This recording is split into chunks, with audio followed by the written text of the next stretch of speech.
దేవునికి మహిమ కలుగును గాక. చేరువచ్చిన మీ అందరికీ ప్రభునామం పేరిట వందనాలు. ఈ అక్టోబర్ మాసం ఈ మొదటి దినము మనము దేవుడిచ్చే వాగ్దానాన్ని పొందుకొని ప్రార్థనాపూర్వకంగా ఈ యొక్క మాసాన్ని మొదలు పెట్టాలి అని నేనైతే ఆశపడుతున్నాను. Praise God.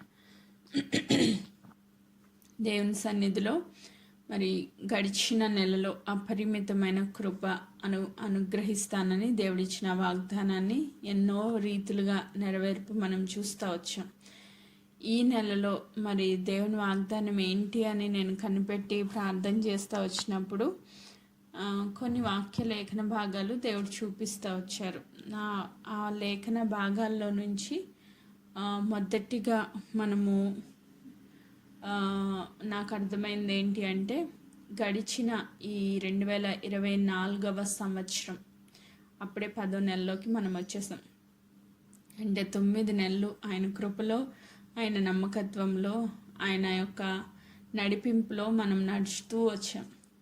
ఈ 9 నెలలో దేవుడు ఏ ఏ కార్యాలు చేశారు, ఈ 9 నెలల్లోనే కాదు, మనము దేవుని సన్నిధికి ఎరిగినప్పటి నుంచి, మనం ఎరగినప్పటి నుంచి ఆయన నమ్మకంగానే ఉన్నారు.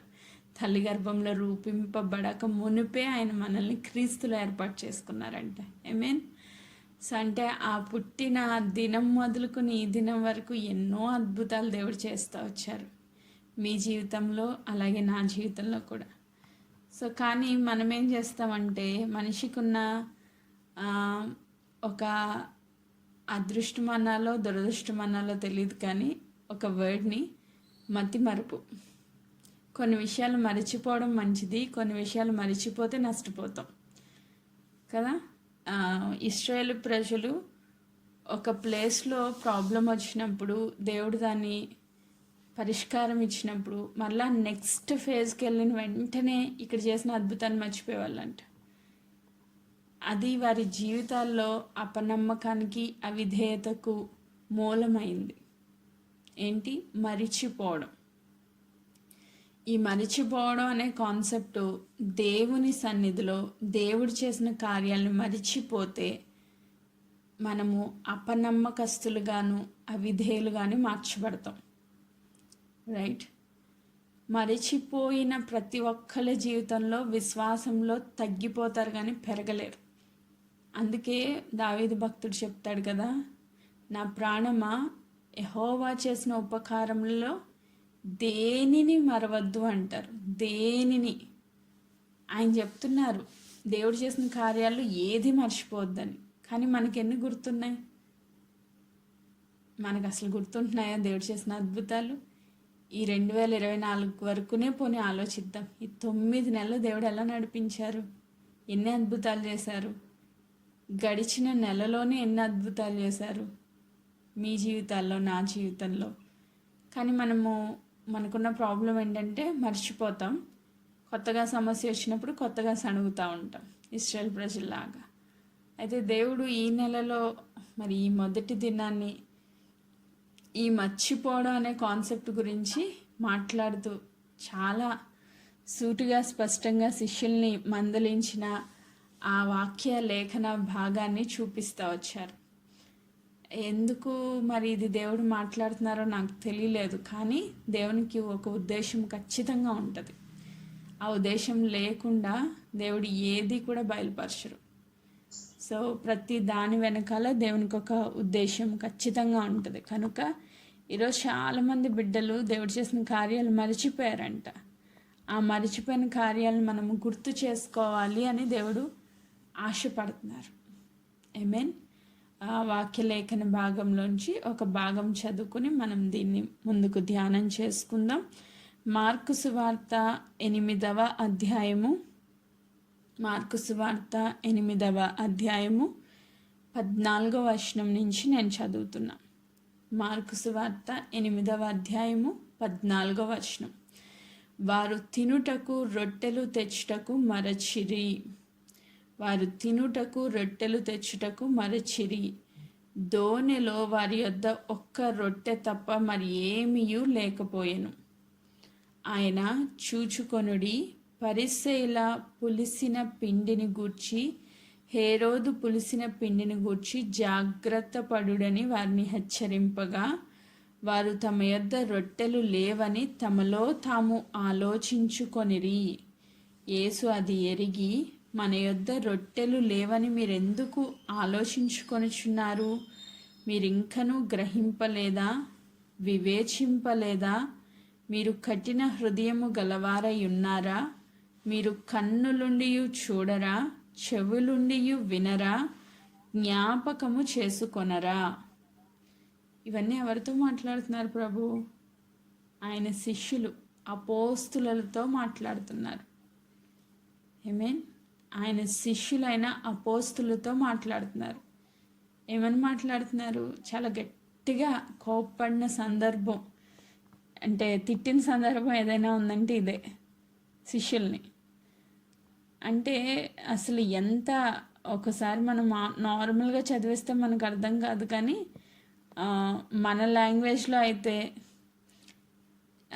నువ్వు ఆలోచించుకొనుచున్నారా అని అంటే, నీకెందుకు అంత చింత? ఇప్పుడు రొట్టెలు లేవు, ఓకే, ఎందుకంత చింత పడుతున్నావు, ఎందుకంత కృంగిపోతున్నావు అని మన లాంగ్వేజ్లో, నీకు విశ్వాసం లేదా? నువ్వు ఎందుకంత ఆలోచిస్తున్నావు? గడిచిన 9 నెలలు నడిపించిన దేవుడు ఈ 10వ నెల నడిపిస్తాడని నమ్మకం లేదా? విశ్వాసం లేదా? మీరు ఇంకా గ్రహించట్లేదా? ఇన్ని అద్భుతాలు చేసిన దేవుడు ఇంకా కొన్ని అద్భుతాలు నీ జీవితంలో చేయడానికి ఆయన శక్తివంతుడు, సమర్థుడని నువ్వెందుకు విశ్వాసం ఉంచలేకపోతున్నావు? ఎందుకు మర్చిపోతున్నావు దేవుని యొక్క క్రియలను అని అడుగుచున్నట్లుగా పరిశుద్ధాత్మ దేవుడు నాతో మాట్లాడుతూ వచ్చారు. అదే మాట ఈరోజు సంఘానికి నేను ప్రకటిస్తూ ఉన్నాను. నువ్వెందుకు ఆలోచిస్తున్నావు?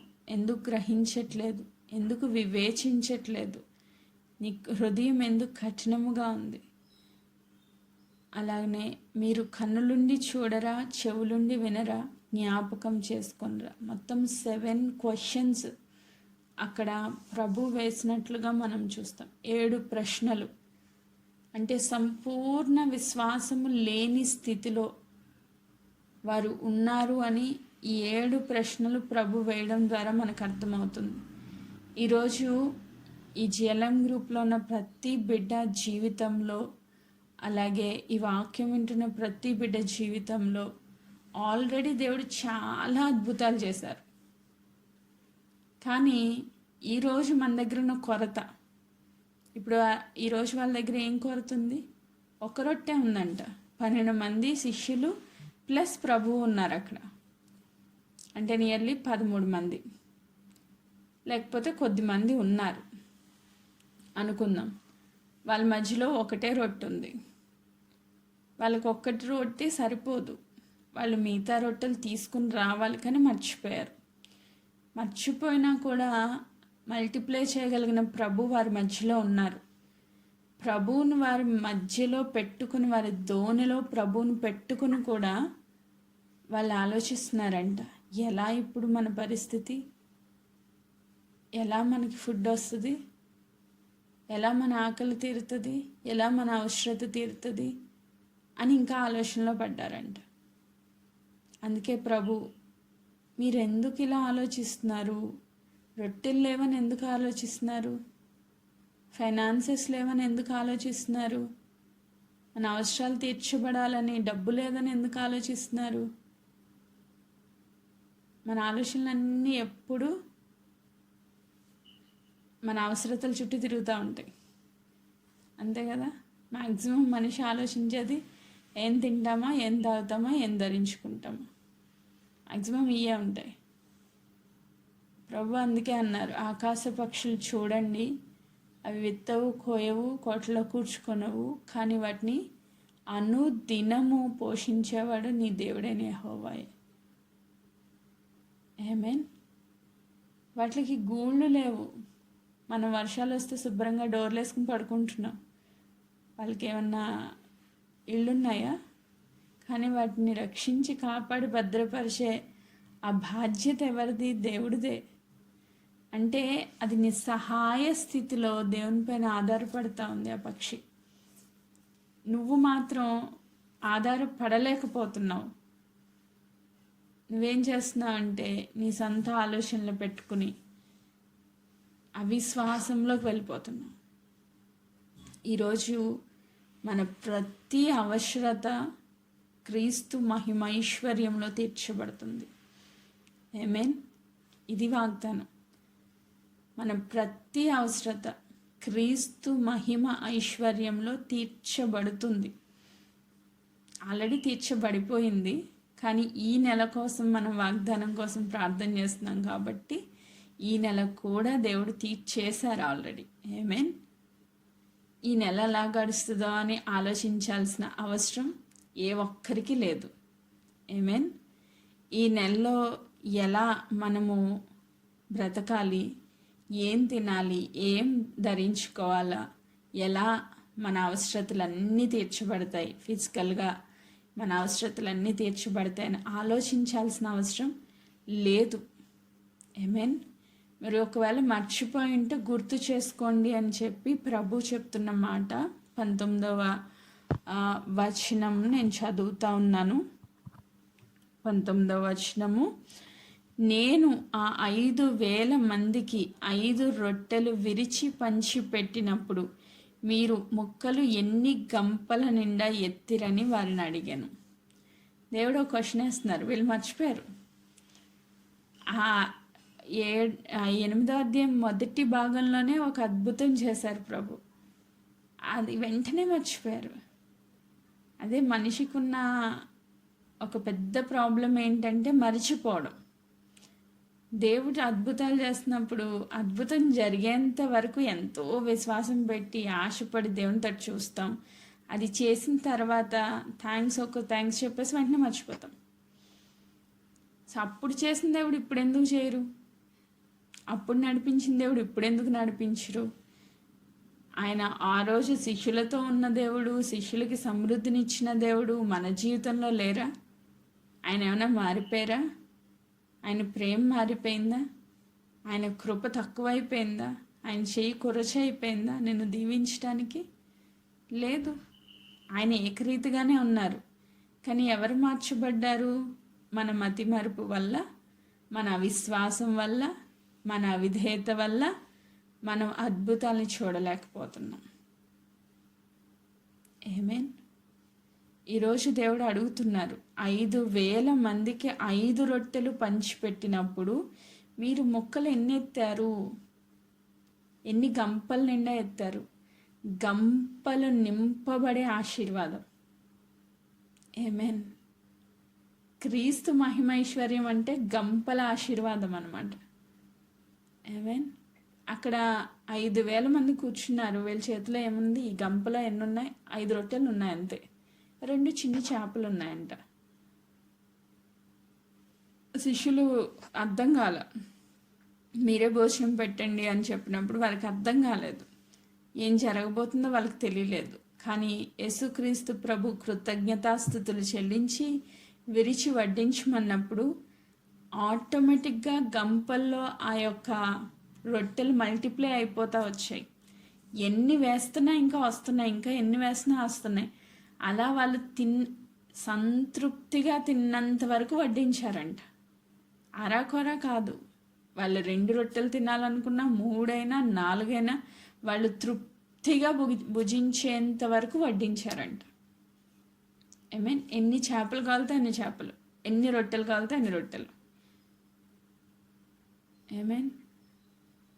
సో ఎంత తింటే అంత వాళ్ళకి కావాల్సినంత సమృద్ధిగా వడ్డించిన తర్వాత ఎన్ని గంపలు ఎత్తారు అంటే శిష్యులు చెప్తున్నారు 12 గంపలు ఎత్తారు.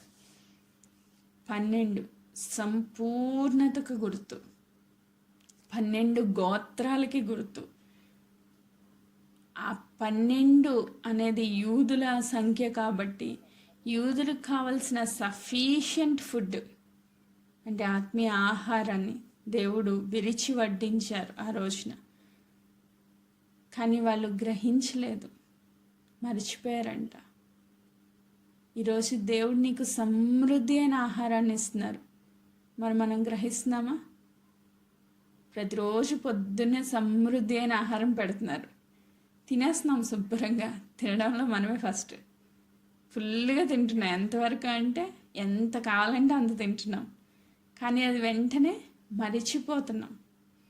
ఈరోజు విన్న వాక్యం, పొద్దున్న విన్న వాక్యం సాయంత్రం వరకు నెమరు వేసుకునే వాళ్ళు ఎంతమంది ఉన్నారు?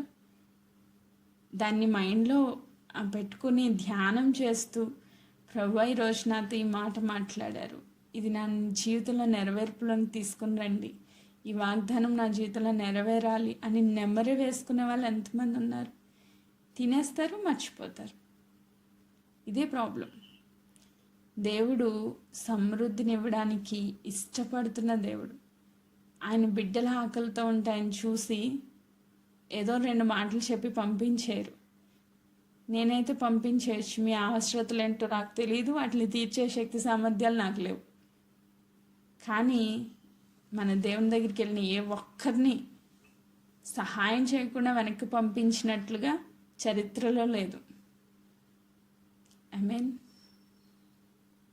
దావీదు భక్తుడు అంటాడు కదా, నేను బాలుడును యవ్వనస్తునిగా వృద్ధునిగా ఇప్పుడు మార్చబడి ఉన్నాను, కానీ దేవుని అందు విశ్వాసం ఉంచి నష్టపోయిన వారు ఎవరు లేరు అంటాడు ఆయన.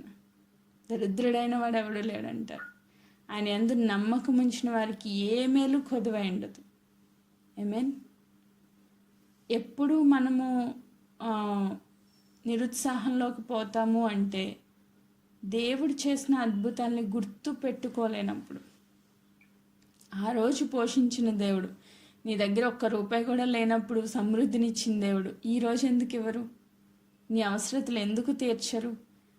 ఇశ్రాయేల్ ప్రజలైనా కష్టపడి సంపాదించుకున్నారా డబ్బులు?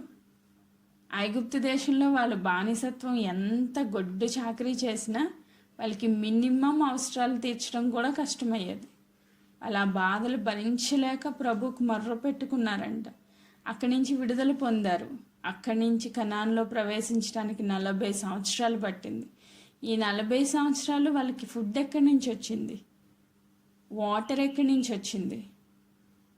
వాళ్ళకి కావాల్సిన అవసరతలు ఎలా తీర్చబడ్డాయి? అవన్నీ దేవుడే కదా చూసుకున్నారు. రోజు పొద్దున్న లేస్లోకి వాళ్ళకి టిఫిన్ రెడీగా ఉండేది. బయట వెళ్ళి ఏరుకుని తినేయడమే, లోపల తెచ్చుకుని ఫుడ్ రెడీగా ఉండేది. వాళ్ళు ఏం కష్టపడలా. వాళ్ళకి మాంసం కావాలంటే పూరేళ్ళు రెడీగా ఉండేవి. వాళ్ళకి వాటర్ కావాలంటే సముద్రం అంత సమృద్ధితో వాటర్ వచ్చేవి. వాళ్ళు ఏం కష్టపడలేదు. సమరయ స్త్రీ అయితే ఊరు చివరికి వెళ్ళి ఆ కడవలతో తెచ్చుకునేదంట. వీళ్ళకి అది కూడా అవసరం లేదు. వీళ్ళు ఎక్కడికి వెళ్తే అక్కడ నది పారుతూనే ఉందంట.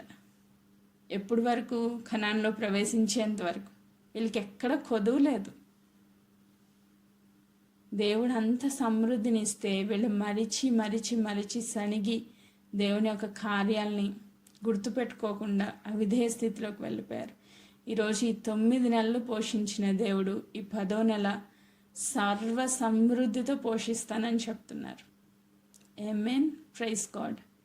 5,000 మందికి సమృద్ధిగా ఇచ్చి 12 గంపల మిగిలిన ఆశీర్వాదాన్ని, 12 గంపలు ఏంటవి? మిగిలిపోయినాయి అంట. అంటే నువ్వు ఎంత తిన్నా ఇంకా నీ ఫైనాన్స్ అనేది ఇంకా సమృద్ధిగానే ఉంటుంది. ఆమేన్. నీ అకౌంట్ ఖాళీ అయిపోదు. నువ్వు ఎంత తిన్నా నీకు కావాల్సినంత సమృద్ధి పొందుకున్నాక ఇంకా సమృద్ధి అయిన ఆశీర్వాదం నీ అకౌంట్లో బ్యాలెన్స్ అలాగే ఉంటుంది. ఆమేన్. Praise God. ఇంకో క్వశ్చన్ అడుగుతున్నారు. ఇది 8వ అధ్యాయంలోనే మొదటి భాగంలో ఉంది. మళ్ళీ ఒక క్వశ్చన్ దేవుడు ఏమడుగుతున్నారు? 20వ వచనం. ఆ 4,000 మందికి 7 రొట్టెలు నేను విరిచి పంచిపెట్టినప్పుడు ముక్కలు ఎన్ని గంపల నిండా ఎత్తిరని ఆయన వారిని అడగగా వారు 7 అనిరి. ఆమేన్. 5,000 మందికి, అలాగే ఇక్కడ 4,000 మందికి. అక్కడ 5 రొట్టెలు, ఇక్కడ 7 రొట్టెలు. అక్కడ ఇజ్రాయేలు ప్రజలకు దేవుడు పంచి ఇచ్చారు. ఇక్కడ అన్యులకు అంటే మనకి. కనాన్ స్త్రీ గురించి ఈ మధ్యకాలంలో మనం ధ్యానం చేసాం. ఆమె అన్యురాలు. నేను అప్పుడు రొట్టె ముక్క ఇవ్వను, వెళ్ళిపో అన్నారు దేవుడు. కానీ ఆమె విశ్వాసాన్ని చూసి ఆమె కుమార్తెను స్వస్థపరిచినట్లుగా మనం చూసాం. అదే అద్భుతం ఇక్కడ 4,000 మంది అన్యులకు గుర్తుగా నలుదిశలకు వ్యాపించి ఉన్న 4,000 మందిని 7 రొట్టెలతో సంపూర్ణ రక్షణతో సమృద్ధితో దీవించారు ఆయన. ఆమేన్. ఈరోజు మనకు కూడా దేవుడు చెప్తున్నమాట, ఆ 5,000 మందికి దేవుడు సమృద్ధిని ఇచ్చిన రీతిగా, 4,000 మందికి సమృద్ధిని ఇచ్చిన రీతిగా నీ జీవితంలో మిగిలిపోద్ది ఆశీర్వాదం. అంతే, తరిగిపోదు, మిగిలిపోద్ది. ఆమేన్. అంటే నువ్వు సమృద్ధి అనుభవించిన తర్వాత కూడా నీకు ఆశీర్వాదం మిగిలే ఉంటుంది. ఈ నెల వాగ్దానం ఇది. క్రీస్తు మహిమైశ్వర్యంలో నీ ప్రతి అవసరత తీర్చబడమే కాదు, మిగిలిపోయే ఆశీర్వాదాన్ని దేవుడిస్తారు. ఆమేన్. పేతురు గారు వలేశారంట, రాత్రంతా చాలా కష్టపడ్డారంట, కానీ ఒక్క చేప కూడా దొరకలేదు ఆయనకి. ప్రభు వచ్చారు, పలానా ప్లేస్లో వలయ్య అన్నారు. దేవుని మాట చొప్పున ఆయన వలేశాడంట. ఆ మాట చొప్పున వల వేయడం ద్వారా వల పిగిలిపోయే ఆశీర్వాదం ఉంది దేవుడు ఆయనకి ఇచ్చారు.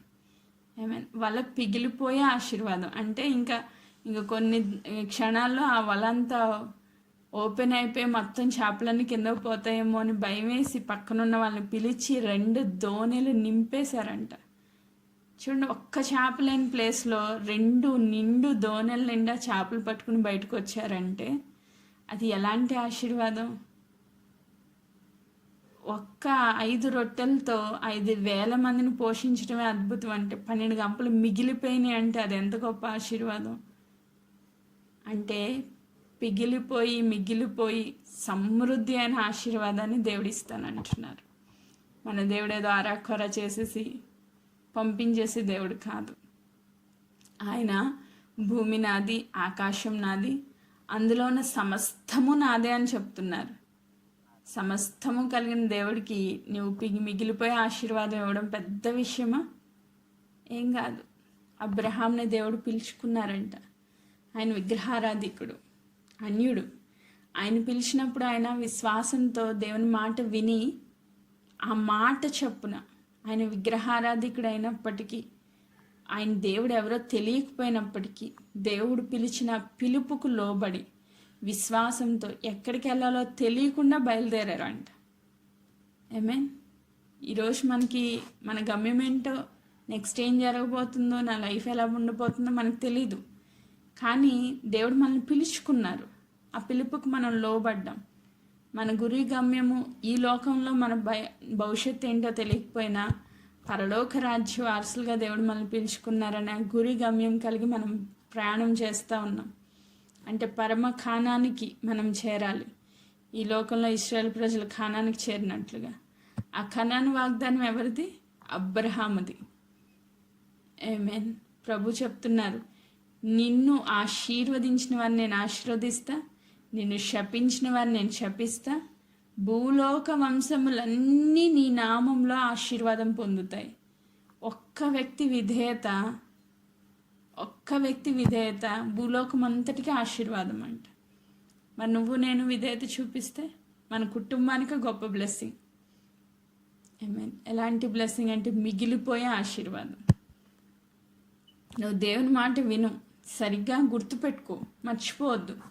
దేవుడు చేసిన క్రియలు, ఆయన అద్భుతాలు, ఆయన ఆశ్చర్యకార్యాలు, ఆయన ఆత్మ నడిపింపు నువ్వు మర్చిపోవద్దు. ఆయన సన్నిధిలో ఎల్లప్పుడూ నమ్మకంగా జీవించు. అవిశ్వాసివి కాక విశ్వాసివై ఉండు.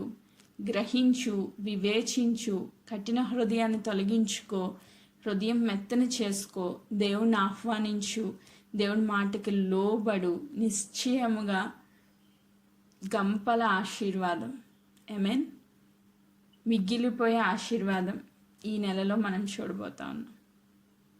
Praise God. ఆమేన్. పరిశుద్ధాత్మ దేవుడు చాలా సూటిగా స్పష్టంగా దీనిలో వాగ్దానం ఏముంది ప్రభు అని నేను రాత్రికాలం ప్రార్థన చేస్తూ వచ్చినప్పుడు, నీ మిగిలిపోయే ఆశీర్వాదం, సమృద్ధి అయిన దీవెన ఇస్తానని దేవుడు వాగ్దానం చేశారు.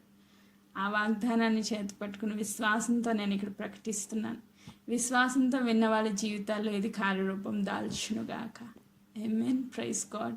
నిశ్చయముగా ఈ అక్టోబర్ మాసంలో మిగిలిపోయే ఆశీర్వాదాలు ప్రతి ఒక్క బిడ్డ అనుభవించుదురుగాక. ఆమేన్. దేవుడి వాక్య భాగాన్ని దీవించునుగాక. ఆమేన్.